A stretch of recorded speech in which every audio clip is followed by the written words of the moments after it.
Box to Box Media Network. Selamat datang di podcast pengembangan diri, eksklusif hanya di Spotify.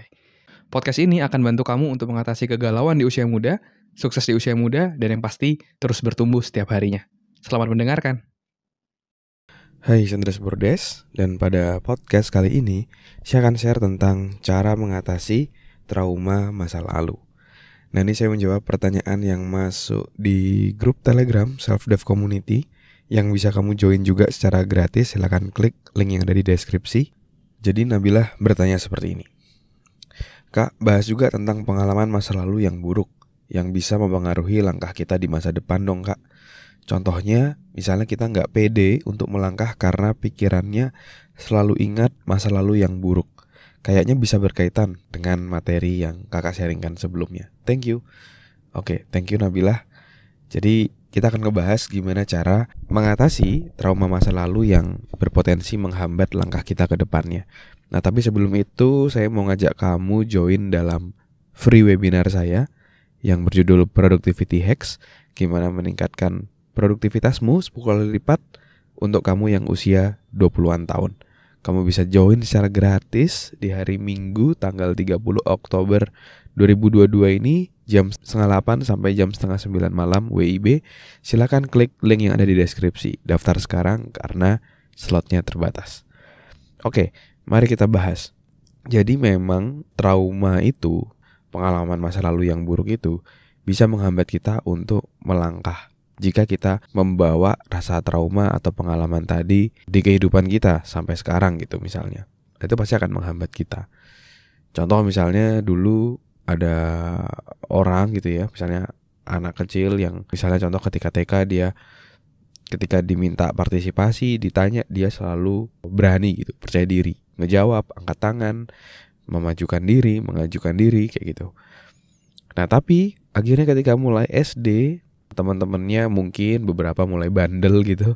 Terus akhirnya ketika dia ngejawab pertanyaan terus salah, diceng-cengin sama temennya. Gak bisa, gitu aja gak bisa. Dan akhirnya itu menjadi trauma dan akhirnya dia tidak berani untuk menjawab lagi, tidak berani tampil di depan kelas lagi karena rasa trauma tadi. Akhirnya itu menghambat dirinya, bahkan gak cuma misalnya di sekolah bisa belajar lebih banyak, tetapi dalam kehidupan pun dia akan jadi lebih pasif. Misalnya contoh ketika udah kuliah, ketika udah kerja, dia cenderung diem aja, gak mau partisipasi karena mungkin trauma dulu pas SD itu masih kebawa sampai sekarang. Akhirnya dia gak berani untuk mencoba. Nah saya pun juga pernah merasakan hal yang sama gitu, trauma dalam diri saya. Salah satunya adalah trauma public speaking. Jadi saya pernah mengalami hal yang mungkin kurang menyenangkan ketika public speaking. Terus saya ngeblank, agak kebingungan. Teman-teman saya tuh ngeresponnya mungkin kurang oke, seperti yang tadi saya ceritain.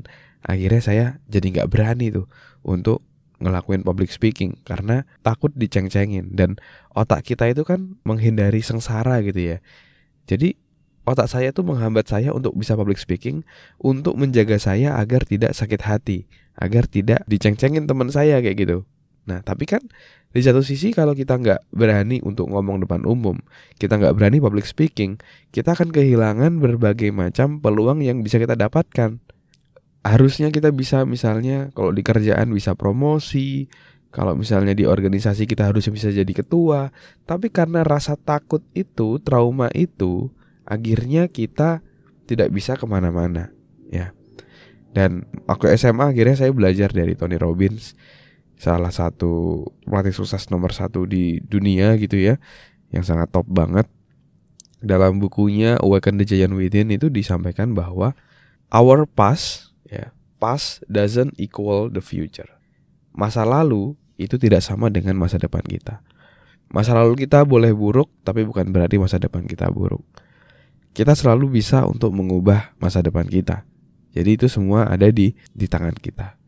Dan setelah membaca kalimat tersebut, itu membuka pikiran saya bahwa oke, mungkin saya saat ini masih agak trauma, takut untuk public speaking, tapi bukan berarti selama-lamanya saya seperti ini. Saya selalu bisa untuk mengubah masa depan saya. Akhirnya yang saya lakukan saat itu adalah saya mulai belajar public speaking, mulai latihan public speaking. Tujuannya apa? Jadi otak kita itu perlu diberikan bukti bahwa kita itu mampu. Nah, caranya adalah dengan melakukan small step atau hal-hal kecil yang berkaitan dengan apa yang kita takutkan tadi untuk memberikan referensi ke otak bahwa kita bisa. Akhirnya ketika saya udah belajar, saya udah latihan di depan cermin, nah itu mulai membangun kepercayaan diri pelan-pelan. Tidak cuma di situ, saya juga mulai untuk presentasi di depan kelas. Ketika ada kesempatan saya maju kayak gitu. Saya tahu bahwa saya ada rasa takut, ya, tapi saya paham bahwa saya nggak boleh terjebak dalam rasa takut atau rasa trauma tadi. Saya harus mengalahkan rasa takut tadi. Akhirnya saya lakuin presentasi di depan kelas, pelan-pelan gitu ya. Mulai yang lebih besar ke depan angkatan. Terus akhirnya saya mulai bikin seminar. Nah, dengan cara seperti itu akhirnya kita mulai bisa mengatasi rasa trauma tadi, ya. Jadi yang pertama kamu harus pahami bahwa rasa takut atau trauma itu adalah perilaku otak atau arahan otak agar kita tidak mendapatkan rasa sakit yang mungkin berpotensi kita alami. Tapi kita harus sadar bahwa opportunity apa atau peluang apa yang kita kehilangan itu karena rasa trauma tadi gitu. Gak berani public speaking misalnya, gak berani ngambil tanggung jawab baru misalnya. Nah itu apa? Kamu kehilangan apa saja kesempatan-kesempatan dalam hidupmu. Nah itu kamu sadari. Ketika kamu udah sadari, udah tahu bahwa trauma itu berpotensi buruk untuk hidupmu, selanjutnya adalah kamu perlu untuk membuat bukti-bukti ke otak, ya, bahwa kamu mampu dengan melakukan small step, hal-hal kecil pelan-pelan, semakin lama semakin meningkat, yang membuktikan kamu bahwa kamu mampu. Jadi jangan sampai hidupmu itu terpenjara dalam traumamu, ya, karena hidup terlalu singkat untuk kamu hidup dalam trauma. Terima kasih sudah mendengarkan episode kali ini. Semoga bisa bermanfaat dan menginspirasi. Dan kalau kamu merasa bermanfaat, kamu bisa kasih rating bintang 5 di podcast ini. Supportmu sangat berarti untuk kami. Dan juga kamu juga bisa share podcast ini ke sahabatmu, teman-temanmu, pacarmu, gebetanmu, saudaramu, agar orang-orang di sekitarmu bisa jadi jauh lebih baik dan terus bertumbuh setiap harinya. Dan kamu bisa juga share di Instagram, di Instastory, silakan mention @andreasberdes, nanti saya akan repost. Dan buat kamu yang mau belajar bikin podcast, kamu bisa bikin podcastmu sendiri di anchor.fm.